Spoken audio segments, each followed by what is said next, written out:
мисли дилхоҳ соҳаи нисбатан нав дар гирди соҳаи бонкдории исломӣ низ стереотипҳо зиёд ҳастанд.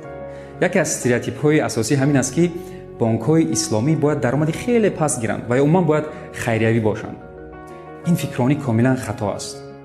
мисол мегирем 10 бонки калонтарини исломӣ дар ҷаҳон дар соли гузашта дар якҷоягӣ зиёда аз 11 миллиард доллар фоидаи тоза ба даст оварданд. ва ба монанди тамоми дигар соҳаҳои соҳибкорӣ бонкҳои исломӣ низ фоида мегиранд. фарқияташон дар он аст, ки дар кадом шакл ин фоида ба даст оварда мешавад. бонкҳои исломӣ бештар даромади худро дар асоси принсипҳои тиҷорат мегиранд. хуб, дар бонкҳои исломӣ даромад гирифтан аз фоизи анъанавӣ, ки бо истилоҳи маъмулӣ ва соҳавӣ рибо ном дорад, гирифтан раво нест.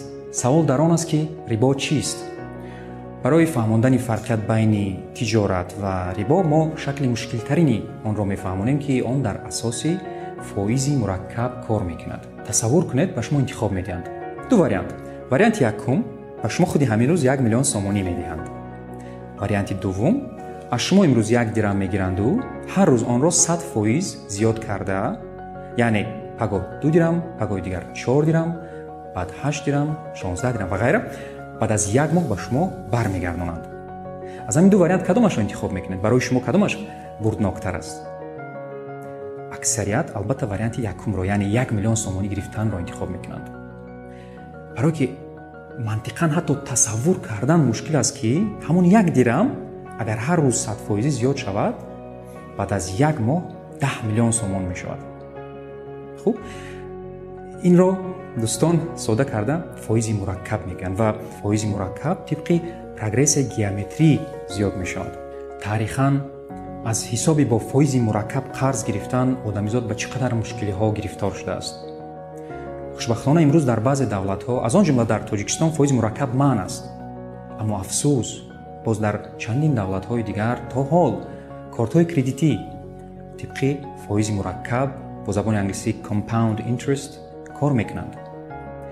ва ин айнан ба ҳамон як гирдоби қарзӣ, ба қавли рӯсо далгавая яма бурда мерасонад, ки аз он баромадан хеле мушкил аст. барои он ки айнан дар ҳамон вақте ки нафар хеле дар як ҳолати ногувор аст, мушкилие дорад, қарзи ӯ ҳамоно калон шуда рафтан мегирад. дуввум намуди фоизи бонкҳои анъанавиро бо прогрессияи арифметикӣ нишон додан мумкин аст.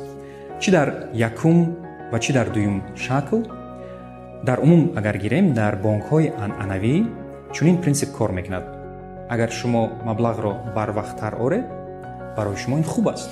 шумо камтар фоиз месупоред ва бонк камтар даромад мегирад.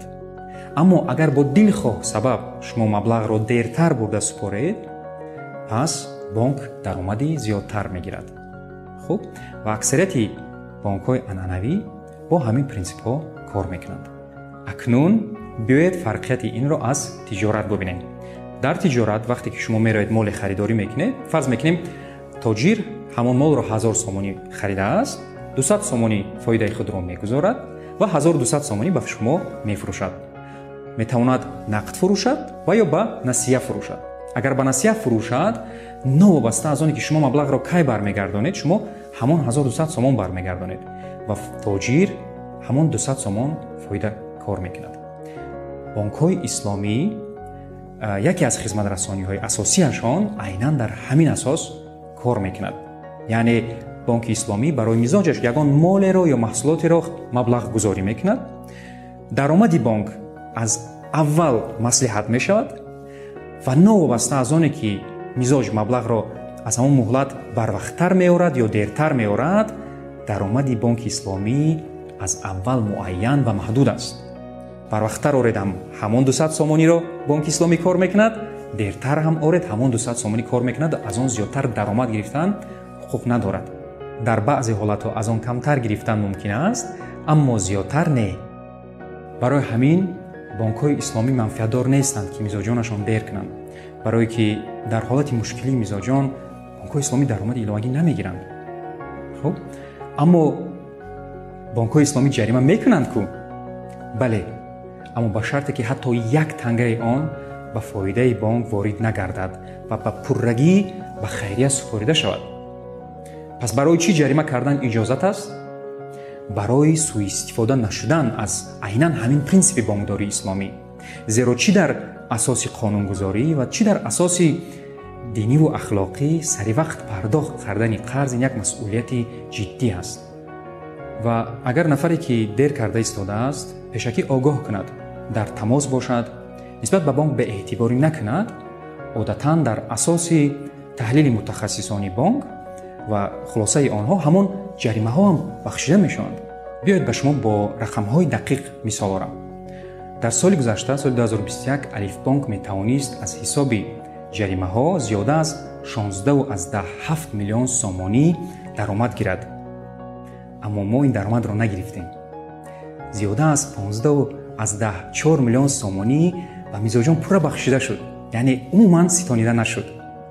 ва боқимонда 1.3 миллион сомонӣ ки дар ҳолатҳои муайян гирифта шуд, боз ба пуррагӣ ба хайрия ҷудо шуд. яъне 1 тангаи ин маблағҳо ба фоидаи Алиф наомадааст. ва ин дар ҳоле ки мо соли гузаштаро бо зарари 13 миллион сомонӣ ҷамъбаст кардем. ин воқеан рақамҳои калон ҳастанд.